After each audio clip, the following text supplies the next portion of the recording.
Hey there, it's Waste Potential 616, back in with some more comic reviews.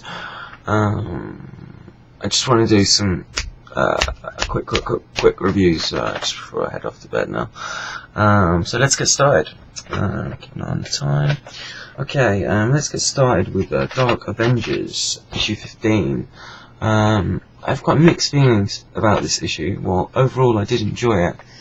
And it suffers from something that Bendis does do quite a lot. He's going back to an event that's already happened and sort of showing the missing bits in it, which is, quite cool because you want to know what's going on, get the full picture. But it does end up showing stuff that I've already seen before, and I think I've already seen like several times. The Cabal splitting up Doctor Doom, getting blasted, and Doctor Doom turns out to be a Doom ball, blah blah blah.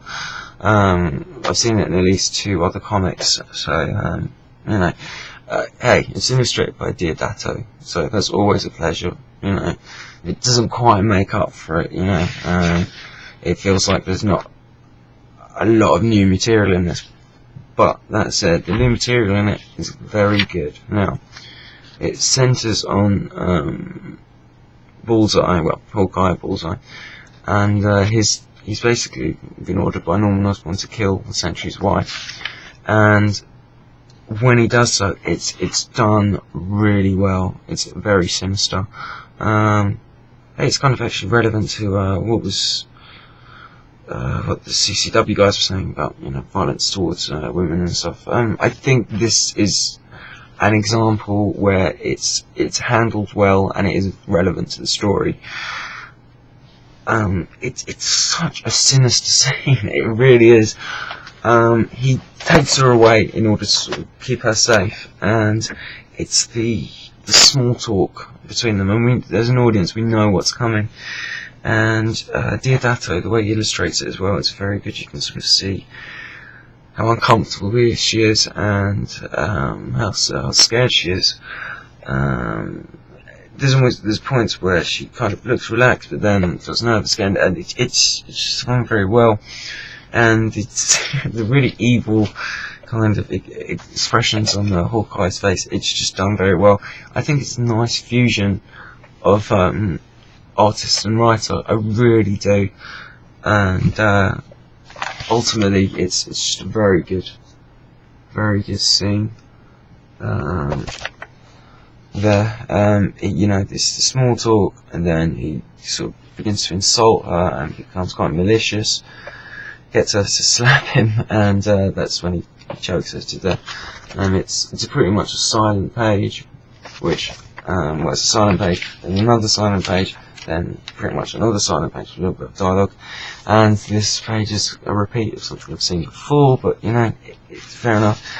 I usually get pissed off with a lot of pages that don't have dialogue, but it suits the tone of this story very well.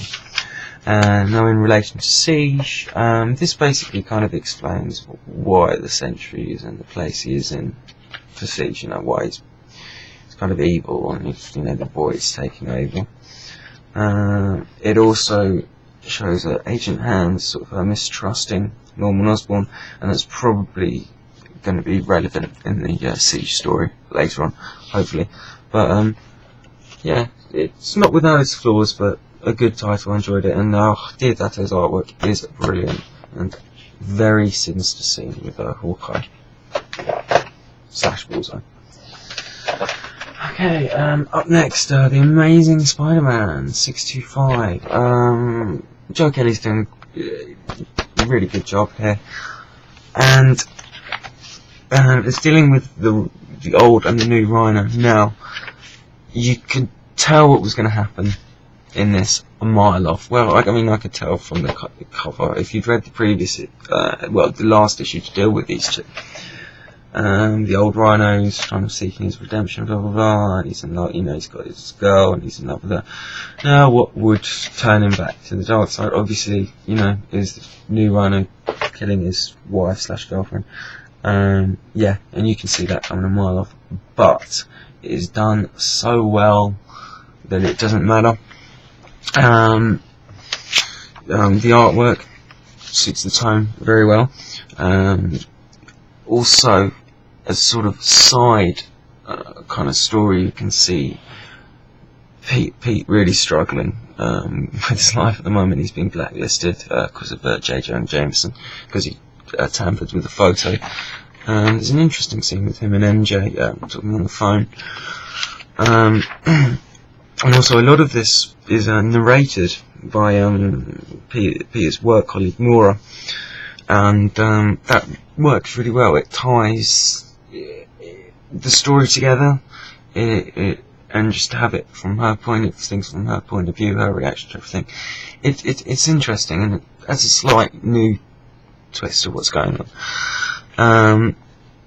But yeah, this is just a great read. It's tragic, it's really heartfelt, and you know, in the context of the last issue where the characters appeared, it's just, your heart does go out for the old Rhino. You know, he lost his redemption, you know, and it hits Peter really hard, and that is shown very well.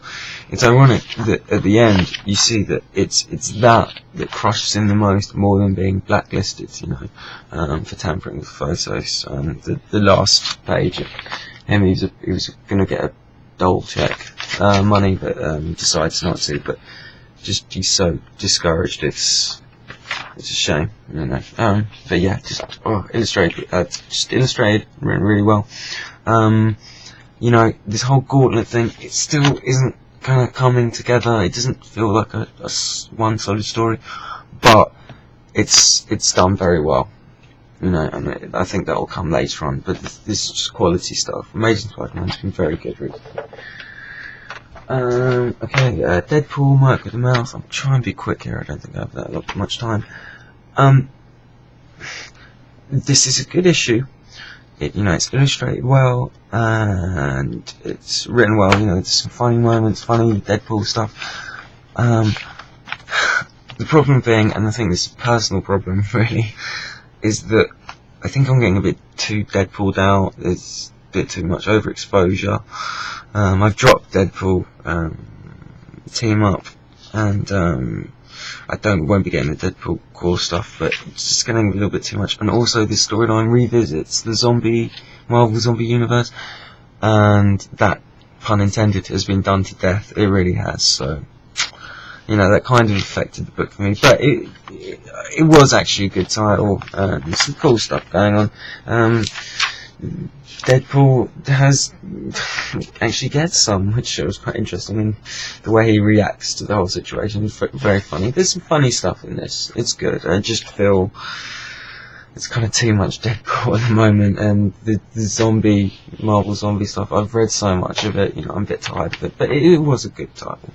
Good issue. Okay, how much time do I have left? I'll have to do this quickly, but this is a shame, because this is a very good issue. Doomwar, issue 2. There's a lot going on here. T'Challa is trying to reclaim his kingdom and save Storm with the X-Men, and yeah, just there's a lot going on, but it flows nicely. Really good characterization. Doom's written really well in this. There's some cool stuff with Nightcrawler kind of having a problem with his colleagues, especially the new Black Panther sort of killing. Not so much that she's killing, it's the fact, because you know, they're in a war situation, but the way she revels in it. Even Wolverine passes comment. But yeah, it's just done very well. My only problem with it is Storm's depiction in this. She seems kind of a little bit kind of helpless damsel in distress, and if you know Storm as a character, she's far from it. I mean, hey, she led the X-Men for years, and she did so without powers for a while. But yeah, I think that's it. So I think that's my time. But look after yourselves, guys. Bye. Good title. Pick this up. Doom.